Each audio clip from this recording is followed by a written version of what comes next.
Hello friends, आप सबका स्वागत है हमारे यूट्यूब चैनल पे। जैसा कि हम सब जानते हैं कि लोक सेवा आयोग के सारे पेपर्स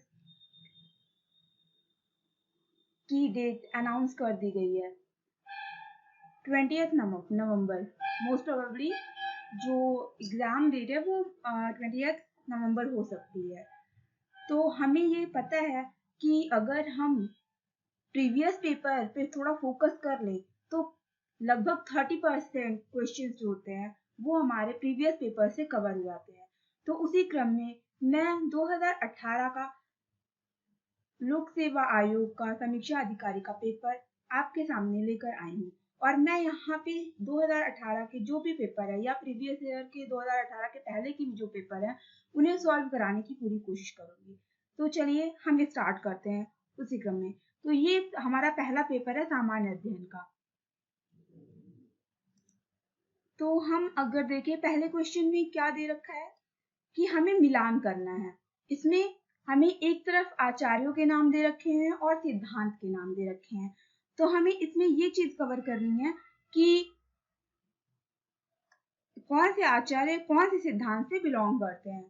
तो नंबर 1 पे हमारा लकुलिश जी हैं। तो अगर हम लकुलिश जी की बात करें तो ये जो है भगवान शिव के 24वें अवतार माने जाते हैं और इन्होंने पशुपति या फिर शैव धर्म में इन्होंने अपना के ये आचार्य थे। ठीक है, तो ए हमारा थर्ड पे जाता है, मतलब लकुलिश जो हमारे थे वो पशुपति या शैव धर्म के आचार्य थे। अब हम बात करते हैं नागार्जुन जी की। तो नागार्जुन जी जो थे वो बौद्धाचार्य थे और इन्होंने इन्हें हम शून्यवाद का प्रवर्तक कहते हैं। तो बी ऑप्शन, ये जो बी है हमारा, ये सेकंड नंबर पे जाता है। अब हम बात करते हैं भद्रबाहु की। अगर हम जैन धर्म की बात करें तो उसमें दो समुदाय थे, एक था हमारा दिगंबर और दूसरा था श्वेतांबर। तो जो दिगंबर थे ये शुद्ध केवली जैन मुनियों के अंतिम आचार्य माने जाते हैं। तो ये हमारा सी हमारा फोर्थ नंबर पे जाएगा। और अगर अब लास्ट वन हमारे जो है वो घोषाल जी हैं। ये आजीवक संप्रदाय से संबंधित है। ठीक है, तो हमारा ऑप्शन क्या हो गया? अब इसमें हमारा ऑप्शन हो गया बी। ठीक है, लकुलिश पशुपति, नागार्जुन शून्यवाद, भद्रबाहु जैन धर्म, घोषाल आजीवक समाज। ठीक है, अब हम नेक्स्ट क्वेश्चन की तरफ चलते हैं और नेक्स्ट क्वेश्चन हमारा क्या है? निम्न में से किस शासक ने विक्रमशिला विश्वविद्यालय की स्थापना की थी? तो बात है विक्रमशिला विश्वविद्यालय की। अगर हम विक्रमशिला विश्वविद्यालय की बात करें तो इसकी स्थापना पल्लव वंश के शासक धर्मपाल ने 1775 से 800 ईस्वी के मध्य की थी। तो हमारा आंसर क्या हो जाता है? धर्मपाल। ठीक है, यह बिहार राज्य के भागलपुर जिले में स्थित है। विक्रमशिला विश्वविद्यालय कहाँ स्थित है? बिहार राज्य के भागलपुर जिले में स्थित है। और ये जो विश्वविद्यालय है 1230 ईस्वी में बख्तियार खिलजी ने आक्रमण करके इसको नष्ट कर दिया था। अब हम इसी क्रम में अपने तीसरे क्वेश्चन की तरफ बढ़ते हुए देखते हैं इसमें क्या पूछा हुआ है। निम्नलिखित शासकों के नाम सही काल क्रमानुसार संयोजित कर अपना उत्तर दीजिए। ठीक है, हमें ये दे रखे हुए शासक, इन्हें हमें उनके कालक्रम के अनुसार व्यवस्थित करना है।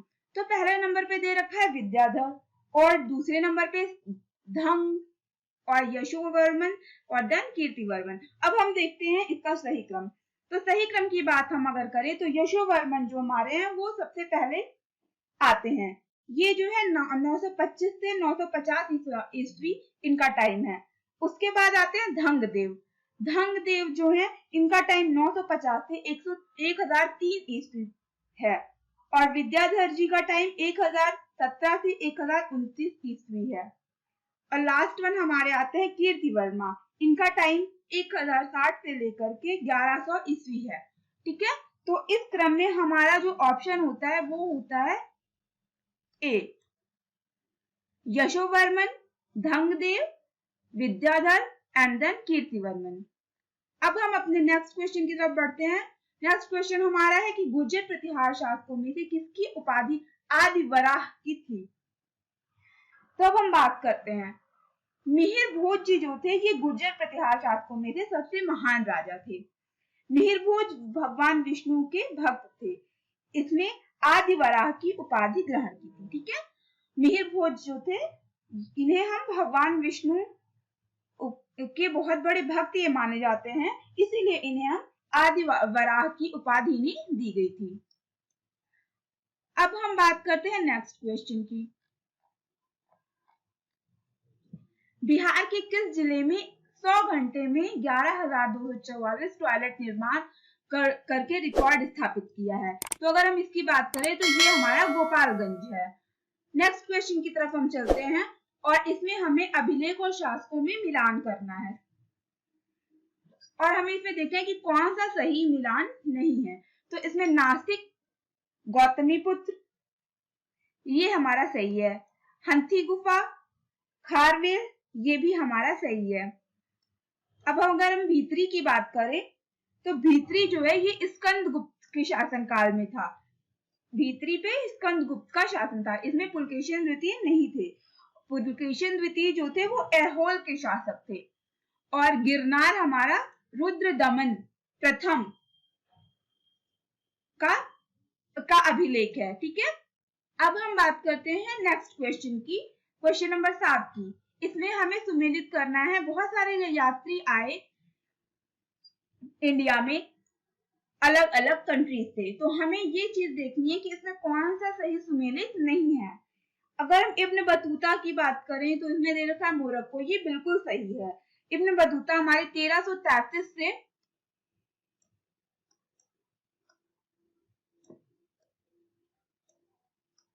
1333 ईस्वी में आए थे और ये 1342 तक थे। ठीक है, अब हम बात करते हैं मार्को पोलो की, ये भी सही है, ये भी इटली से आए थे 1288 ईस्वी में। और नेक्स्ट है अब्दुल रज्जाक। तो अब्दुल रज्जाक जी जो हमारे थे ये तुर्की से ना आकर के ईरान से आए थे। तो हमारा ये इसमें हमारा सी ऑप्शन जो है ये सही है कि ये हमारा सही सुमेलित नहीं है, क्योंकि अब्दुल रज्जाक जो थे वो हमारे इटली से आए थे। नूनिस जो थे वो हमारे पुर्तगाली शासक थे, तो ये हमारा सही है। और अगर अब हम बात करें कि इसमें सुमेलित कौन सा नहीं है, तो हमने देखा कि अब्दुल रज्जाक जो थे वो ईरान तुर्की से ना होकर के ईरान से आए थे। चलिए अब हम इसी क्रम में नेक्स्ट क्वेश्चन पे आते हैं और नेक्स्ट क्वेश्चन हमारा है घटनाओं को सही कालक्रमानुसार हमें व्यवस्थित करना है। तो इसमें घटना कैसे दे रखी है, सबसे पहले दे रखा है मोहम्मद तुगलक द्वारा राजधानी का स्थानांतरण, सेकंड दे रखा है अफगान षड्यंत्र, तीसरा दे रखा है जलालुद्दीन खिलजी की हत्या और चौथा दे रखा है तराइन का द्वितीय युद्ध। तो इसमें हमारा जो सही कार्यक्रम है उसकी अगर हम बात करें तो इसमें हमारा ऑप्शन ए ठीक है, ये मतलब उल्टे क्रम में दे रखा है। तो सबसे पहले तराइन का द्वितीय युद्ध हुआ था, उसके बाद अलाउद्दीन खिलजी की हत्या हुई थी और फिर अफगान षड्यंत्र हुआ और सबसे लास्ट का जो हमारा है वो है मोहम्मद तुगलक द्वारा राजधानी का स्थानांतरण। चलिए अब हम देखते हैं 9वें क्वेश्चन को। निम्नलिखित में से किस संत को चिरागे दिल्ली कहा जाता है। ठीक है, तो नसीरुद्दीन महमूद जो थे उन्हें जो है दिल्ली का चिरागे दिल्ली कहा जाता है। दिल्ली 14वीं शताब्दी के रहस्यवादी कवि तथा चिश्ती संत भी थे। ये निजामुद्दीन औलिया के शिष्य थे। इन्हें रोशन चिरागे दिल्ली की उपाधि दी गई थी। ठीक है, क्यों दी गई थी, क्योंकि ये जो है बहुत ही रहस्यवादी कवि थे। ठीक, अब हम करते हैं नेक्स्ट क्वेश्चन की बात और नेक्स्ट क्वेश्चन जो हमारा है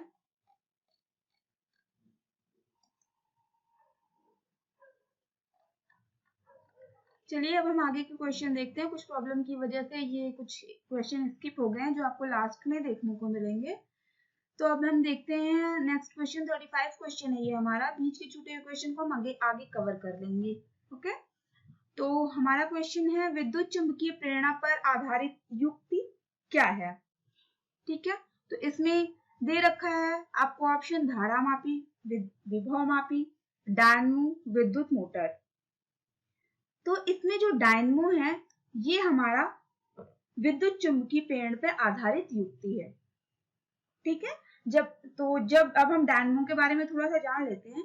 जब डायनमो को एक जनरेटर की तरह प्रयोग में लाया जाता है तो किसी बाहरी शक्ति जिसे प्राइम मूवर कहते हैं वो के द्वारा आर्मेचर घुमाया जाता है। ठीक है, जिस पर कंडक्टर लगे रहते हैं और वह दो बेयरिंग के सेट द्वारा घूमने योग्य बनाए जाते हैं।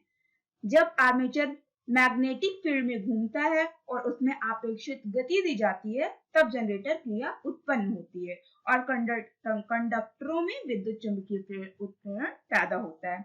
ठीक है, ये रहा डायनमो के बारे में। तो अब हमें क्या पता चला कि विद्युत चुंबकीय प्रेरण पर आधारित युक्ति इसमें इनमें से कौन सी है, डायनमो है। नेक्स्ट क्वेश्चन की ओर बढ़ते हुए हम देखते हैं कि प्रकाश संश्लेषण प्रक्रिया फोटोसिंथेसिस के बारे में बोल रहा है यहाँ पे कि प्रकाश संश्लेषण प्रक्रिया के लिए निम्नलिखित में से किसकी उपस्थिति आवश्यक नहीं है। तो देखिए इसमें क्या ऑप्शन दे रखा है, सूर्य का प्रकाश, ऑक्सीजन, जल, कार्बन डाइऑक्साइड। ठीक है, तो इसमें जो है नाम ही प्रकाश संश्लेषण है तो सूर्य का प्रकाश तो जरूरी ही है, लाइट और जल भी जरूरी है, कार्बन डाइऑक्साइड भी हमारा जरूरी है। तो इसमें क्या नहीं जरूरी है, ऑक्सीजन। ठीक, ऑक्सीजन हमारा प्रकाश संश्लेषण की प्रक्रिया के लिए जरूरी नहीं है।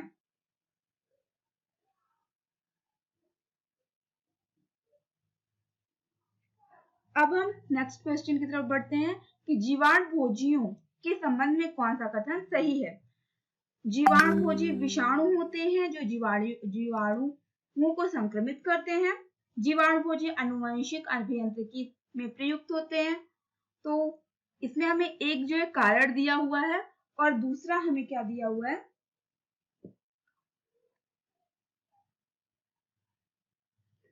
उसकी व्याख्या। तो इसमें क्या चीज है, हमें इसमें देखना है कि कौन सा कथन सही है। तो अगर हम बात करें इसमें तो हमारा जो है क्या बोलते हैं, एक और दो दोनों कथन सही है। मतलब जीवाणुभोजी विषाणु होते हैं जो जीवाणुओं को संक्रमित करते हैं, ये भी सही है। और नेक्स्ट जो हमारा जीवाणुभोजी आनुवांशिक अभियांत्रिकी में प्रयुक्त होते हैं, ये भी सही है। अब देखते हैं अगला क्वेश्चन क्या है कि ताप के निम्नलिखित में से किस पैमाने में ऋणात्मक मान नहीं होता है, सेल्सियस, फ़ारेनहाइट, केल्विन, र्यूमर। तो अगर हम माइनस की बात करें तो सेल्सियस भी हमारा माइनस में होता है, फ़ारेनहाइट भी हमारा माइनस में होता है, और लेकिन केल्विन जो है वो हमारा, उसे हम माइनस में नहीं देख सकते, वो हमेशा हमें पॉजिटिव में ही रिजल्ट देगा। ठीक है, तो केल्विन जो हो गया ये हमारा माइनस में इसका मान नहीं आता है। नेक्स्ट क्वेश्चन है, दो समान द्रव्यमान की वस्तुओं की गतिज ऊर्जाओं का अनुपात 4:9 है तो उनके वेगों का अनुपात क्या होगा। तो ये क्वेश्चन हमारा फिजिक्स का है। तो हम अगर बात करें कि दो समान द्रव्यमानों की वस्तुओं की गतिज ऊर्जाओं का अनुपात इसमें दे रखा है कि 4:9 है, तो उनके हमें पता होना चाहिए कि जो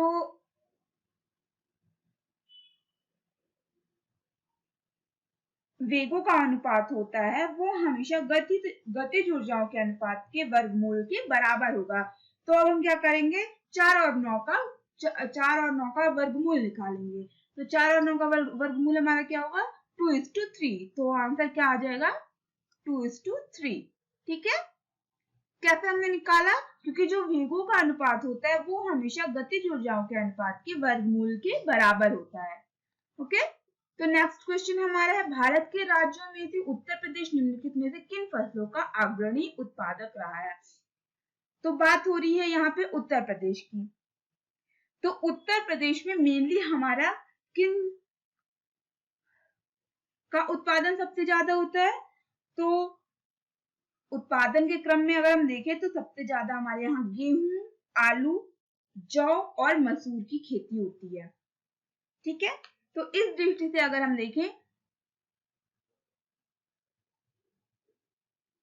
तो इसमें क्वेश्चन हमारा आंसर आ रहा है बी, ऑप्शन हमारा आंसर हुआ। इसमें गेहूं, आलू और गन्ना हमारा दे रखा है।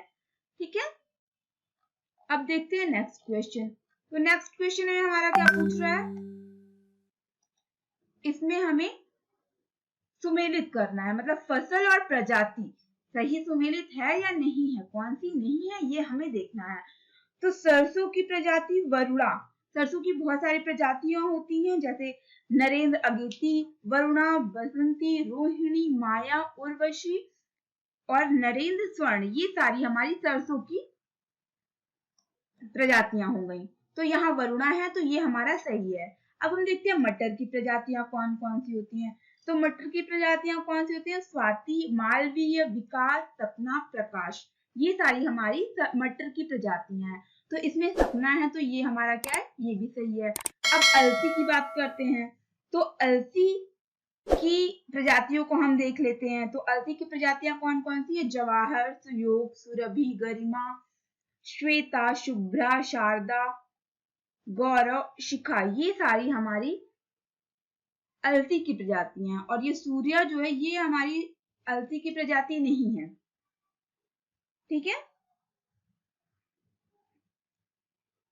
तो ये वाला ऑप्शन हमारा सही हो गया। मूंगफली, कौशल, ये भी हमारा सही है। अब हम नेक्स्ट में देखते हैं, कौन सा पदार्थ शाकनाशी है।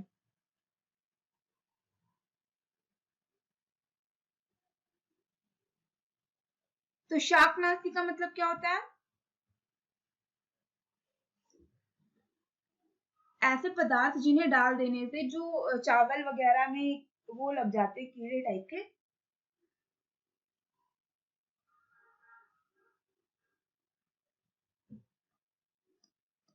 वो नष्ट हो जाए, उनके लिए जो है किस चीज का उपयोग किया जाता है। तो इसमें ऑप्शन दे रखा है क्लोरोपाइरिफॉस, कार्बन डाइजिंग, क्विनोल, फॉस, ब्यूटाक्लोर। तो इसमें हम देखें तो जो ब्यूटाक्लोर है वो हमारा एक शाकनाशी है। ठीक है, इसका उपयोग भारत में चावल के दानों में उभरती हुई शाकनाशी के रूप में किया जाता है। नेक्स्ट क्वेश्चन, भारत के राज्यों में से कौन सा राज्य चावल का सर्वाधिक उत्पादन करता है। तो चावल का सर्वाधिक उत्पादन की बात करें तो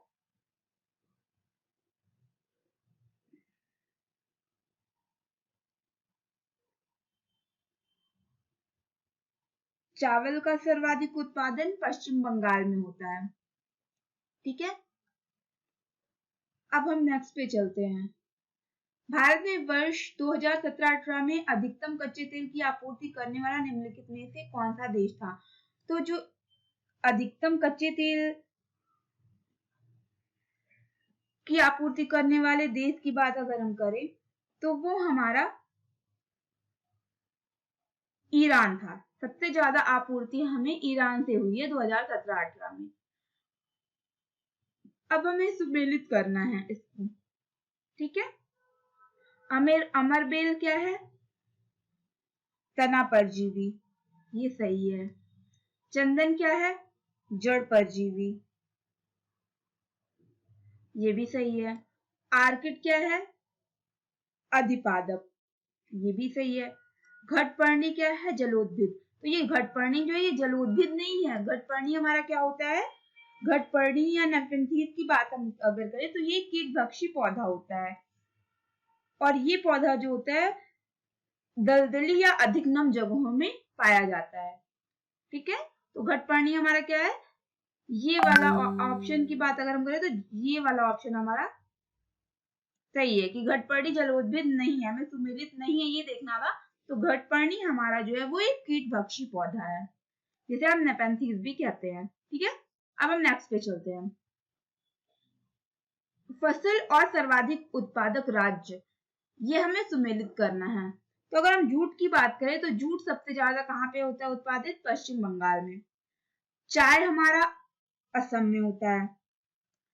गन्ना, जैसा कि हम यूपी में रहते हैं तो हमें पता है कि गन्ना हमारा यूपी में सबसे ज्यादा उत्पादित होता है। और रबर की बात करें तो केरल में रबर की का उत्पादन सर्वाधिक होता है। ठीक है, तो अगर हम इसमें ऑप्शन देखें तो ऑप्शन में हमारा ऑप्शन आएगा ए,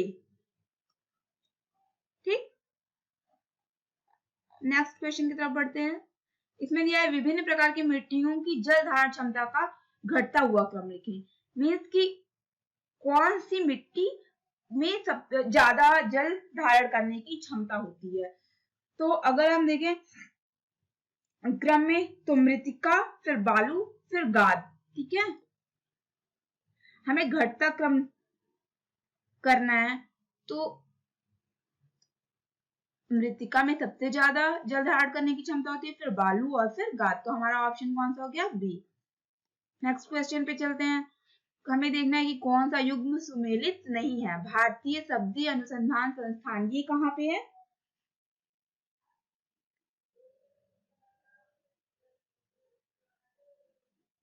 वाराणसी में, तो ये सही है। केंद्रीय उपोष्ण अनुसंधान उद्यान संस्थान, ये हमारा श्रीनगर में है, दिया हुआ है, लेकिन ये हमारा गलत है, क्योंकि ये जो है वो हमारा लखनऊ में स्थापित है। केंद्रीय उपोष्ण अनुसंधान उद्यान जो है ये हमारा लखनऊ में स्थापित है।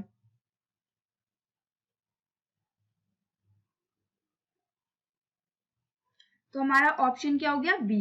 भारतीय गन्ना अनुसंधान संस्थान लखनऊ में, ये ठीक है। भारतीय दलहन अनुसंधान संस्थान कानपुर में, ये भी हमारा ठीक है। अब हम बात करते हैं नेक्स्ट क्वेश्चन की, जिसमें दिया हुआ है कि कौन सा सही नहीं है। तो क्वेश्चन को पढ़ लीजिएगा कि सही नहीं है इसमें पूछ रहा है, ऐसा नहीं है कि सही है। तो ये क्वेश्चन पढ़ना बहुत जरूरी होता है। तो हम क्या देख रहे हैं कि इसमें पूछ रहा है कि कौन सा कथन सही नहीं है। तो पहला कथन इन्होंने क्या दे रखा है, गेरुई गेहूं में पाया जाने वाला रोग है, ये सही है या गलत। तो ये हमारा जो है सही है। नेक्स्ट पूछ रखा है अगैती झुलसा आलू में पाया जाने वाला रोग है, तो ये भी सही है। झूठ कंठ जौ में पाया जाने वाला रोग है, तो ये हमारा गलत है, क्योंकि जो झूठ कंठ रोग है ये हमारा चावल में पाया जाता है, ना कि जौ में। और खैरा धान में पाया जाने वाला रोग है, ये भी सही है। अब हम नेक्स्ट पे चलते हैं। कथन और कारण दे रखा है, तो इसमें पहला में क्या दे रखा है कि मिट्टी की प्रजातियों में से मृतिका अधिकतम जल धारण करती है। तो ये भी हमने पहले भी देखा था कि जल धारण करने के क्रम को हमने देखा था कि कैसे, कौन सा सही है। तो ये पहला हमारा सही है। मृतिका में रंध्रकाश बड़े आकार के पाए जाते हैं, तो ये हमारा जो है ये गलत है, क्योंकि ये तो हमें पता है कि जल धारण करने के लिए मूलतः जो है वो हमारी मृदा की बनावट बहुत ही इंपॉर्टेंट होती है, लेकिन मृदा जो होती है वो कार्बनिक पदार्थ सामग्री द्वारा नियंत्रित किया जाता है।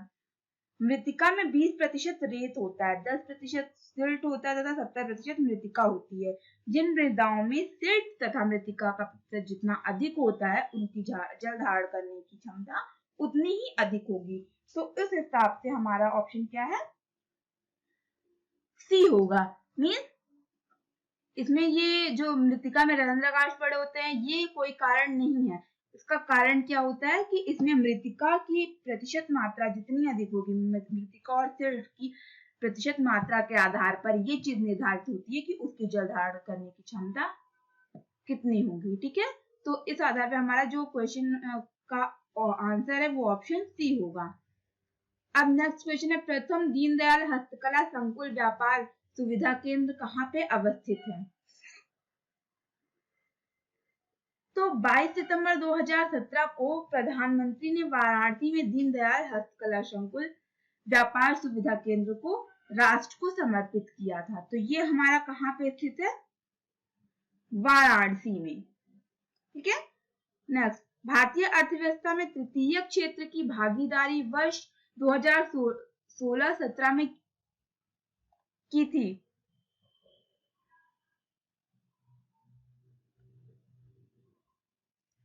तो अगर हम बात करें कि कितनी भागीदारी रही तृतीय क्षेत्र में भारतीय अर्थव्यवस्था की, तो ये हमारी 52.8 लाख करोड़ की भागीदारी थी। निम्नलिखित में से किस वस्तु का 2017 में भारत से निर्यात सर्वाधिक रहा है। तो इसमें दे रखी हैं चीजें, हमें इसमें से देखना है कि किस चीज का निर्यात सर्वाधिक रहा है। तो जो सर्वाधिक निर्यात रहा है वो हमारा अभियांत्रिक वस्तुओं का रहा है, जिसमें इंजीनियरिंग सामान रहे हैं, सबसे ज्यादा निर्यात किया गया है 2017 में। ठीक है, नेक्स्ट क्वेश्चन हमारा निम्नलिखित में से कौन सी एजेंसी भारत से कृषि सामानों के निर्यात में सम्मिलित नहीं है? तो कृषि सामानों के निर्यात में कौन सी एजेंसी सम्मिलित नहीं है? तो वो है हमारी इफ्को। इफ्को हमारी कृषि सामानों के निर्यात में, कृषि सामानों में नहीं है, तो ये किस चीज में कार्य करती है? तो इफ्को की अगर हम बात करें तो ये प्रमुख रूप से उर्वरकों के उत्पादन और विपणन का कार्य करती है। नेक्स्ट की बात करते हैं, इसमें हमें क्या करना है, सूची का मिलान करना है कि कौन सा बांध कौन सी नदी पर है। तो दुलहस्ती बांध जो है ये कहाँ पे स्थित है? हमारा जम्मू कश्मीर में। तो जम्मू कश्मीर में हमारी कौन सी नदी है? चिनाब। तो जो दुलहस्ती है वो हमारी कौन सी नदी पे स्थित है? चिनाब नदी पे। अब नेक्स्ट है हमारा गांधी सागर बांध। तो गांधी सागर बांध हमारा कहाँ पे अवस्थित है? ये हमारा मध्य प्रदेश में स्थित है। और ये हमारा मध्य प्रदेश में कौन सी नदी पे है? तो वो चंबल नदी पे है। थर्ड वन है हमारा उकाई बांध। उकाई बांध जो है ये गुजरात प्रदेश में आता है, और गुजरात जो है यहाँ पर कौन सी नदी पे ये बना हुआ है उकाई बांध? तापी नदी पे। लास्ट वन हमारा है तवा बांध। तो तवा बांध भी हमारा मध्य प्रदेश में आता है और ये तवा नदी पर ही स्थित है। ठीक है, तो इस हिसाब से हमारा जो ऑप्शन है वो हमारा है ऑप्शन डी। नेक्स्ट क्वेश्चन की तरफ बढ़ते हैं। इसमें कुछ घासों के मैदान दे रखे हुए हैं और ये मैदान कहाँ पे पाए जाते हैं, उनके देश दे रखे हुए हैं और हमें मिलान करना है। तो पंपास की अगर हम बात करें तो ये पंपास जो घास का मैदान है ये पाया जाता है अर्जेंटीना में। ठीक है, पंपास हमारा कहाँ पाया जाता है? अर्जेंटीना में। नेक्स्ट वन है पुस्टैज। तो ये पुस्टैज कहाँ पे पाया जाता है? हंगरी में। वेल्ड कहाँ पे पाया जाता है? दक्षिण अफ्रीका में। और डाउन्स ये भी घास का मैदान है और ये पाया जाता है ऑस्ट्रेलिया में। ठीक है, तो इस तरह से हमारे 56 क्वेश्चन कवर हुए और इसका आंसर हमने क्या देखा कि इसमें हमें ऑप्शन में क्या हमें मिला कि ऑप्शन हमारा ए ठीक है। अब हम बढ़ते हैं 57 क्वेश्चन की तरफ और इसमें क्या है क्वेश्चन, ट्राई निम्नलिखित में से किस क्षेत्र की नियामक संस्था है? तो ट्राई एक संस्था है जो भारतीय दूरसंचार विनियामक प्राधिकरण, भारत में दूरसंचार पर नियंत्रण हेतु एक स्वायत्त नियामक प्राधिकरण है। ठीक है, तो ये क्या है? ये संस्था जो है ये हमारी दूरसंचार से रिलेटेड है, ये दूरसंचार पर नियंत्रण करती है। ठीक है, नेक्स्ट क्वेश्चन है स्टॉक एक्सचेंज में निम्नलिखित में से कौन सट्टेबाज नहीं है?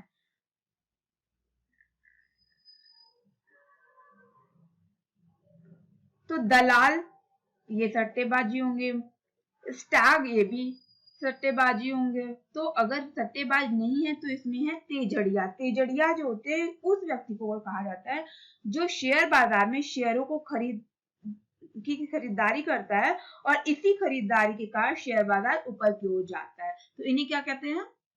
तेजड़िया कहते हैं और ये सट्टेबाज नहीं होते हैं। नेक्स्ट क्वेश्चन हमारा चिक्वी कामाटा निम्नलिखित में से किस खनिज के लिए विश्व प्रसिद्ध है? तो ये चिक्वी कामाटा क्या है? चिली में है। तो ये किस चीज के लिए सबसे ज्यादा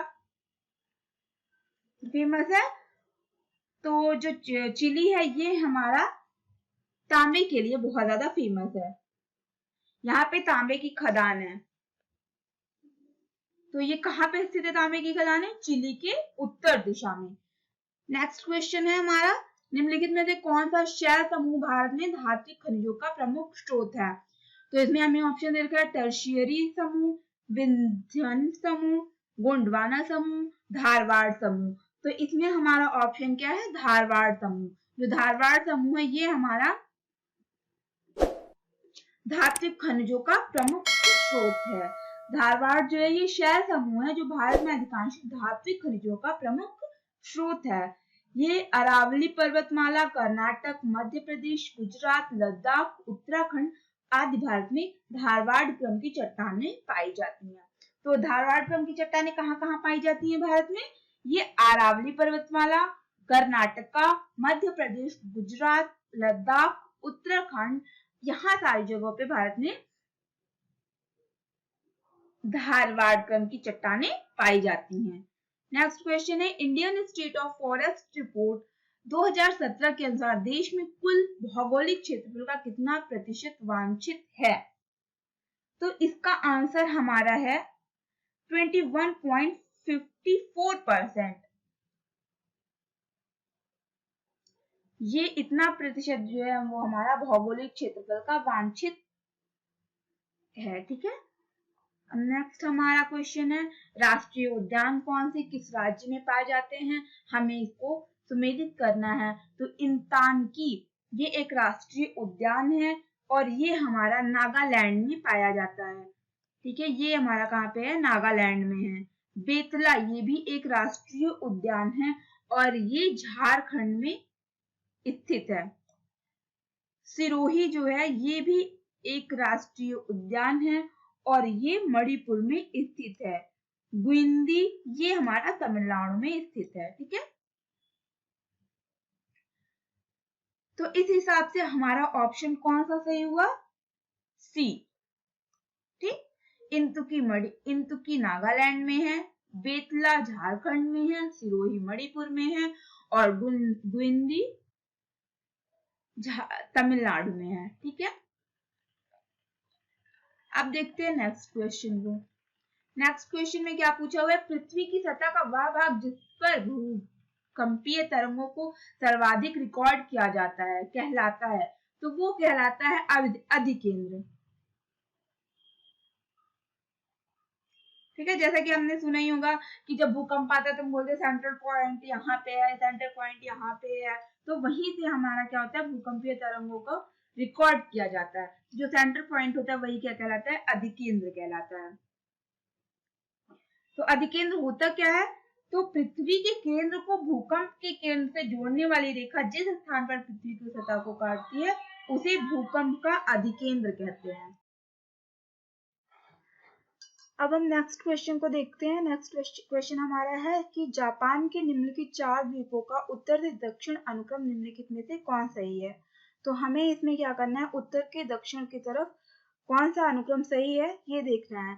तो पहला क्या है? होक्काइडो, होन्शु, क्यूशु, शिकोकू, ये हमारे द्वीप हैं। और सेकंड हमारा क्या है? Hokkaido, Shikoku, Honshu, Kyushu. Third one है होक्काइडो, हिंशु, शिकोकू, क्यूशु और फोर्थ वन है हमारा होक्काइडो, क्यूशु, हिंशु, शिकोकू। तो इसमें जो हमारा ऑप्शन है वो सी ऑप्शन हमारा सही है। तो उत्तर से दक्षिण के क्रम में सबसे पहले आता है होक्काइडो, फिर होन्शु, फिर शिकोकू एंड देन क्यूशु। चलिए अब हम देखते हैं 65वां क्वेश्चन कि भारत की वर्ष 2011 की जनगणना के आधार पर निम्नलिखित में से किस राज्य में जनसंख्या घनत्व उच्चतम था? तो जैसा कि हमें पता है कि हर जनगणना जो है हमारे देश में हर 10वें साल पर होती है। तो 2011 के बाद अब नेक्स्ट जनगणना जो हमारी है वो 2021 में होगी। तो जितने भी अभी क्वेश्चन आएंगे वो 2011 की जनगणना से ही आएंगे, जनगणना वाले। तो इसमें पूछ रखा है कि 2011 की जनगणना के आधार पर कौन से राज्य में जनसंख्या घनत्व उच्चतम था? हमारा पहला ऑप्शन है उत्तर प्रदेश, दूसरा है बिहार, तीसरा है पंजाब और चौथा है तमिलनाडु। तो इसमें हमारा जो आंसर है वो है बी आंसर। सबसे ज्यादा जनसंख्या घनत्व बिहार का था। तो वर्ष 2011 की जनगणना के आधार पर अगर हम बिहार की जनसंख्या घनत्व की बात करें तो 1106 व्यक्ति प्रति वर्ग किलोमीटर यहाँ की जनगणना का घनत्व था। चलिए अब हम नेक्स्ट पे चलते हैं कि भारत की वर्ष 2011 की जनगणना के आधार पर नेक्स्ट पे चलते हैं, हमने वही रिपीट कर दिया। तो नेक्स्ट क्वेश्चन हमारा है 66 कि माल्थस के अनुसार जनसंख्या नियंत्रण का सर्वाधिक प्रभावकारी उपाय निम्नलिखित में से कौन सा है? तो इसमें हमें ऑप्शन दे रखा है युद्ध, विपत्ति, जन्म नियंत्रण और अनैतिक व्यवहार। तो इसमें हमारा ऑप्शन होगा जन्म नियंत्रण। तो अब ये है कि माल्थस क्या है। तो ब्रिटेन के थॉमस रॉबर्ट माल्थस ने 1798 में एक निबंध प्रिंसिपल ऑफ पॉपुलेशन प्रकाशित किया था, जिसमें उन्होंने बताया था कि जनसंख्या की वृद्धि एवं जनसांख्यिकी परिवर्तन तथा संस्कृति एवं आर्थिक परिवर्तनों का उल्लेख करते हुए उन्होंने कहा था कि इसके अनुसार जनसंख्या नियंत्रण का सर्वाधिक प्रभावकारी उपाय जन्म नियंत्रण है। अब नेक्स्ट क्वेश्चन पे हम आते हैं कि जनगणना 2011 के अनुसार निम्नलिखित में से किस भारतीय राज्य में महिला साक्षरता न्यूनतम थी। हमारे पास ऑप्शन है उत्तर प्रदेश, राजस्थान, केरला, आंध्र प्रदेश। तो हमारा आंसर जो है वो राजस्थान है। सबसे कम महिला साक्षरता हमारी राजस्थान की थी। नेक्स्ट क्वेश्चन पे आते हैं, किस वर्ष 2011 की जनगणना में निम्नलिखित में से किस राज्य की जनसंख्या में कमी आई है। ऑप्शन में है नागालैंड, केरला, सिक्किम, मणिपुर। तो हमारा ऑप्शन होगा नागालैंड। नागालैंड की जो जनसंख्या है वहां पे क्या है कि 2011 की जनगणना के अनुसार वहां की जनसंख्या कम हो गई पहले से। तो अगर हम कमी की बात करें कि जनसंख्या में कमी आई है तो नागालैंड की जनसंख्या में कमी आई है। नेक्स्ट क्वेश्चन हमारा आता है 2011 की जनगणना के अनुसार निम्नलिखित में से किस राज्य में साक्षरता सर्वाधिक थी। ऑप्शन है हमारे पास मणिपुर, पंजाब, असम और मध्य प्रदेश। तो इसमें हमारा आंसर जो होगा वो होगा मणिपुर। मणिपुर की साक्षरता सर्वाधिक है। अगर हम क्रम को देखें तो सर्वाधिक साक्षरता मणिपुर की है, उसके बाद आती है पंजाब की और फिर असम की और फिर मध्य प्रदेश की। नेक्स्ट क्वेश्चन हमारा है वर्ष 2000 जनगणना के अनुसार भारत में नगरीय जनसंख्या का देश में कुल जनसंख्या की प्रतिशत कितनी है, मतलब कितनी प्रतिशत जनसंख्या नगर में रहती है। तो ऑप्शन हमारे हैं 28.50, 31.16, 37.60, 39.20। तो इसमें हमारा जो ऑप्शन है वो है 31.16। मतलब 2011 की जनगणना के अनुसार जो भारत की नगर में रहने वाली जनसंख्या उसका प्रतिशत है 31.16%। चलिए अब हम नेक्स्ट क्वेश्चन की तरफ मूव करते हैं। हमारा नेक्स्ट क्वेश्चन है, हमें दो सूचियों का मिलान करना है, जिसमें पहली सूची हमारी पहाड़ियों की दे रखी है और दूसरी सूची हमारी राज्य की दे रखी है कि कौन से राज्य में कौन सी पहाड़ियां स्थित है। तो हम देखते हैं, पहला हमारा है पहाड़ी का नाम गारो पहाड़ी। तो जो ये गारो पहाड़ियां हैं ये हमारे मेघालय में है, ये सही है। मिरी पहाड़ी हमारी कहाँ पे है, तमिलनाडु में, ये भी सही है। कोल्लाई मलाई ये पहाड़ी जो हमारी है ये अरुणाचल प्रदेश में है और डालमा पहाड़ी झारखंड में है। तो इसमें सुमेलित करने को जो दे रखा है ये बिल्कुल सही क्रम में ही लिख रखा है, इसमें हमें कुछ भी नहीं करना है। तो हम पहाड़ियों को एक बार दोबारा से देख लेते हैं। गारो पहाड़ियां हमारी मेघालय में स्थित है, मिरी पहाड़ी हमारी तमिलनाडु में स्थित है, कोल्लाई मलाई हमारी अरुणाचल प्रदेश में स्थित है और डालमा पहाड़ी हमारी झारखंड में स्थित है। तो इस के अनुसार हमारा जो ऑप्शन बी है ये सही हो जाता है।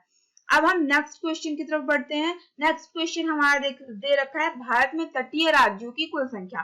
तटीय राज्य कौन से होते हैं, जो हमारे समुद्र की सीमाओं को कवर करते हैं, वो हमारे क्या हो गए तटीय राज्यों के, जो समुद्र की सीमाओं पे स्थित है वो हमारे तटीय राज्य हो गया। तो भारत में कुल टोटल तटीय राज्यों की संख्या कितनी है, 9 है। कौन कौन से राज्य हैं हमारे तटीय, तो हमारे तटीय राज्य हैं पश्चिम बंगाल, ओडिशा, आंध्र प्रदेश, तमिलनाडु, केरला, कर्नाटका, गोवा, महाराष्ट्र और गुजरात।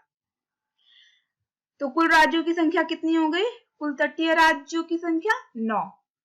ठीक है, आपको याद रखना है तटीय राज्यों की संख्या 9। और ये तटीय राज्य अगर हम देखते हैं तो इस प्रकार है पश्चिम बंगाल, उड़ीसा, आंध्र प्रदेश, तमिलनाडु, केरला, कर्नाटका, गोवा, महाराष्ट्र और गुजरात। चलिए अब हम नेक्स्ट क्वेश्चन पे चलते हैं। नेक्स्ट क्वेश्चन फिर हमारा जनगणना से आता है और जनगणना में हमारी 2011 की जनगणना ली जाएगी जैसा कि हम देख रहे हैं। तो इनमें पूछा है कि निम्नलिखित में से कौन सा राज्य साक्षरता दर एवं नगरीकरण के स्तर में भारत में द्वितीय स्थान पर है। द्वितीय स्थान की बात कर रहा है ये, तो द्वितीय स्थान पे है। और हमें ऑप्शन दे रखा है मिजोरम, महाराष्ट्र, तमिलनाडु और पश्चिम बंगाल। तो अगर हम द्वितीय की बात करें तो द्वितीय स्थान पे हमारा मिजोरम आता है। और सर्वाधिक साक्षरता वाला कौन सा आता है? फर्स्ट नंबर पे केरला आता है। ठीक है, फर्स्ट नंबर पे केरला आता है और सेकंड नंबर पे मिजोरम है। चलिए अब हम नेक्स्ट क्वेश्चन की तरफ मूव करते हैं और हमारा फिर से ये क्वेश्चन जनगणना से ही आता है। और ये क्वेश्चन दे रखा है कि 2011 की जनगणना के आधार पर निम्नलिखित राज्यों को उनके नगरीकरण के अवरोही क्रम में व्यवस्थित कीजिए तथा नीचे दिए कूट में सही उत्तर चुनिए। ठीक है, तो हमें क्या चीज इसमें देखनी है कि नगरीकरण के अवरोही क्रम में हमें इसको व्यवस्थित करना है। तो पहला हमें दे रखा है कौन कौन से राज्य? गुजरात, आंध्र प्रदेश, महाराष्ट्र और पश्चिम बंगाल। अब हमें इसे नगरीकरण के अवरोही क्रम में क्योंकि व्यवस्थित करना है, तो हम देखते हैं कि सबसे पहले हमारा कौन सा राज्य आता है। तो नगरीकरण के अवरोही क्रम में अगर हम देखें तो पहले नंबर पे हमारा आता है महाराष्ट्र, और उसके बाद आता है पश्चिम बंगाल, फिर आंध्र प्रदेश और फिर लास्ट में आता है गुजरात। तो हम ऑप्शन से अगर देखें तो बी ऑप्शन हमारा सही होता है। तो हमारा अवरोही क्रम क्या हो गया नगरीकरण का? सबसे पहले हो गया हमारा महाराष्ट्र, फिर पश्चिम बंगाल, फिर आंध्र प्रदेश और सबसे लास्ट में गुजरात। ठीक है, अब हम चलते हैं नेक्स्ट क्वेश्चन पे अपने। और हमारा नेक्स्ट क्वेश्चन क्या है? निम्नलिखित पारिस्थितिक तंत्र के संदर्भ में निम्नलिखित कथनों पर विचार कीजिए। इसमें हमें 2 कथन दिए हुए हैं और इसके बारे में हमें देखना है कि सही क्या है। तो पहला हमें दे रखा है कथन कि स्वपोषी स्तर पर उत्पादन को प्राथमिकता उत्पादकता कहा जाता है। ये हमारा सही है या गलत है। और दूसरा हमें देखना है कि द्वितीयक उत्पादकता का संदर्भ परपोषी स्तर के उत्पादन से है। तो हमें क्या देखना है? इसमें हमें ऑप्शन दे रखा है केवल पहला सही है, केवल दूसरा सही है, पहला तथा दूसरा दोनों सही है, और हमें लास्ट ऑप्शन दे रखा है ना तो पहला सही है और ना ही दूसरा सही है। तो हम देखते हैं कि हमारे पहले व दूसरे दोनों ही कथन सत्य है। मतलब स्वपोषी स्तर पर उत्पादन को प्राथमिकता उत्पादकता कहा जाता है, ये भी सही है। और द्वितीयक उत्पादकता का संदर्भ परिपोषी स्तर का उत्पादन से है, ये भी सही है। चलिए हम नेक्स्ट क्वेश्चन पे अब बढ़ते हैं। और नेक्स्ट क्वेश्चन है एक पारिस्थितिकी तंत्र में ऊर्जा की मात्रा एक पोषण स्तर से अन्य स्तर में स्थानांतरण के पश्चात बढ़ती है, घटती है, स्थिर रहती है या बढ़ सकती है या घट सकती है।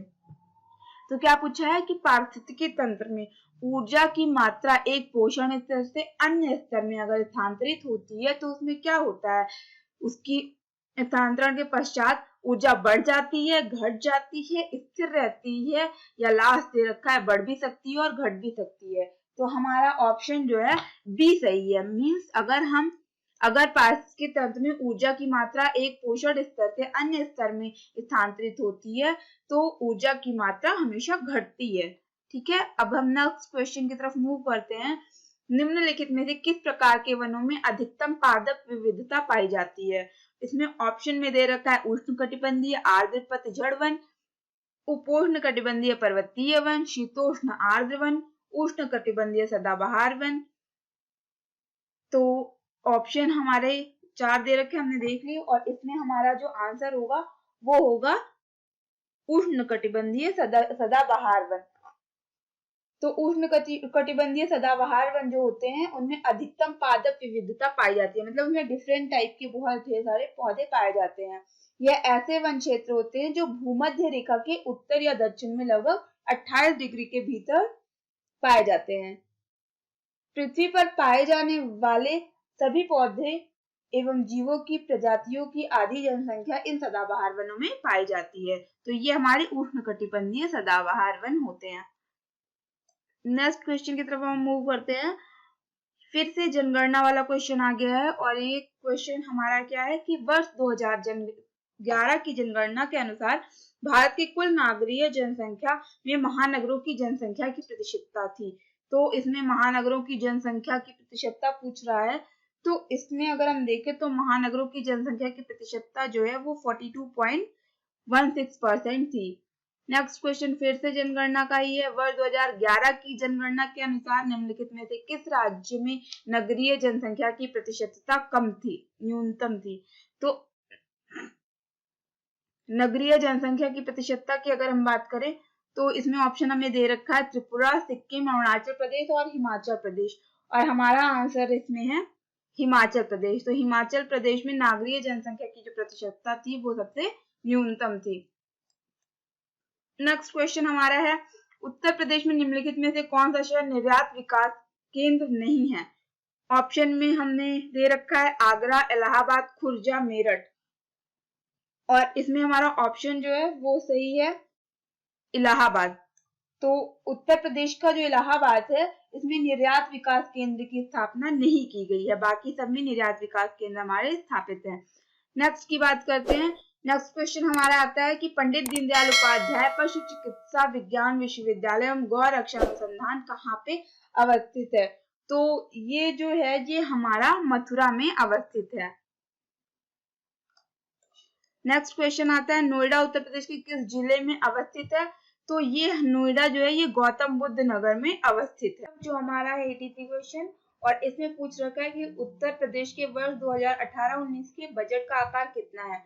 तो ये एक डायरेक्ट क्वेश्चन है, हम देखते हैं कि इसका जो आंसर है वो हमारा है सी आंसर 42, 83, 84.52 करोड़। ये हमारा 18 और 19 का बजट का आकार था। अब हम बात करते हैं 2020-21 की, क्योंकि हम पेपर देने जा रहे हैं 2020 में, तो हमें इसका भी ध्यान रखना बहुत जरूरी है। 2020 और 21 का जो हमारा बजट का आकार है वो है 5,12,861 करोड़ का। ये बजट हमारा इस 2020 और 21 का है। चलिए अब हम देखते हैं नेक्स्ट क्वेश्चन की तरफ मूव करते हैं, और नेक्स्ट क्वेश्चन हमारा है, इसमें दो कथन दिए हुए हैं, इसमें कथन और कारण दे रखा है जिसे हमें दिए गए कूट में सही उत्तर चुनना है। तो पहला दे रखा है कथन क्या है, भोजपुरी उत्तर प्रदेश की लोक भाषा है। इसका कारण दे रखा है कि पूर्वी उत्तर प्रदेश के लोग अन्य भाषाओं में असहज होते हैं। तो हमें ऑप्शन दे रखा है ए कि ए तथा आर दोनों सही हैं और ए का सही स्पष्टीकरण आर है। दूसरा ऑप्शन दे रखा है ए तथा आर दोनों सही हैं किंतु ए का सही स्पष्टीकरण आर नहीं है। सी दे रखा है ए सही है किंतु आर गलत है। डी दे रखा है ए गलत है किंतु आर सही है। तो इसमें हमारा जो ऑप्शन सी है वो सही है कि भोजपुरी पूर्वी उत्तर प्रदेश की लोक भाषा तो है, लेकिन ऐसा नहीं है कि पूर्वी उत्तर प्रदेश के लोगों को अन्य भाषाओं में असहजता होती है। तो हमारा ए जो है वो सही ऑप्शन है। अब हम चलते हैं नेक्स्ट क्वेश्चन की तरफ। नेक्स्ट क्वेश्चन यह पूछ रहा है कि उत्तर प्रदेश का कौन सा जनपद दशहरी आम का सर्वोच्च उत्पादक है? ऑप्शन दे रखा है आगरा, लखनऊ, वाराणसी, प्रतापगढ़। तो इसमें हमारा जो आंसर है वो है लखनऊ। लखनऊ में दशहरी आम बहुत ही अच्छे मिलते हैं और इसलिए जो लखनऊ है वो जो है दशहरी आमों का सर्वोच्च उत्पादक है। नेक्स्ट क्वेश्चन की तरफ मूव करते हैं। नेक्स्ट क्वेश्चन ये पूछ रहा है कि पृथ्वी का सर्वाधिक वृहद पारिस्थितिकी तंत्र निम्नलिखित में से कौन सा है? जलमंडल, जीवम, स्थल मंडल या फिर जैव मंडल? तो इसका जो आंसर है वो हमारा जैव मंडल है। मतलब जैव मंडल जो है वो पृथ्वी का सर्वाधिक वृहद पारिस्थितिकी तंत्र है। नेक्स्ट क्वेश्चन है फिर से जनगणना से आ गया। तो इसमें पूछ रखा है कि वर्ष 2011 की जनगणना के अनुसार उत्तर प्रदेश में साक्षरता दर में 2001 से 2011 तक वृद्धि हुई है। कितने प्रतिशत की वृद्धि हुई है ये पूछ रहा है। तो सी ऑप्शन हमारा सही है, 13.45% की वृद्धि हुई है। 2001 से 2011 तक में वृद्धि की बात करें तो 13.45% की वृद्धि हुई है। हमने सामान्य ज्ञान प्रथम पेपर के 87 क्वेश्चन लगभग देख लिए हैं, और बाकी के क्वेश्चन मैं नेक्स्ट वीडियो में आपको कंटिन्यू करूंगी। अगर आपको ये वीडियो अच्छा लगा हो तो प्लीज कमेंट करिए, लाइक करिए, सब्सक्राइब करिए। धन्यवाद।